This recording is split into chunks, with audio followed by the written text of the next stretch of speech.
keep your head. If you can keep your head. If you can keep your head. If you can keep your head. If you can keep your head. If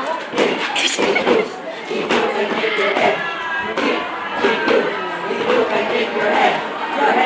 Your head. If you can keep your head.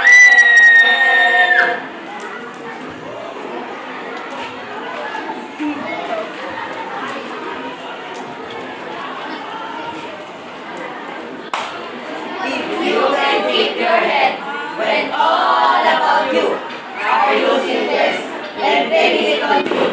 If you can trust yourself when all men doubt you, but take allowance for their doubting too. If you can wait, and not be tired by waiting, or being tired about, don't deal in lies, or being hated, don't give way to hating, and yet don't look too good, nor talk too wise.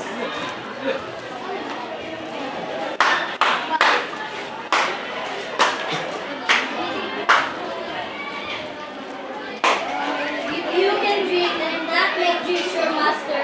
If you can think and not make thoughts your aim, if you can make it triumph and disaster, and treat those who imposters, that's the same.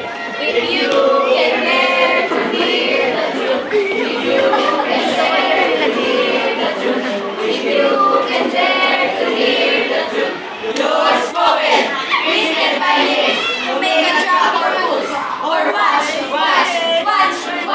the things you gave your life to broken, and stoop and build them up with eternal fools. You can make one for your beliefs, and peace in all, while their knowledge and loss, and start again at your beginning, and never bring a word about your loss.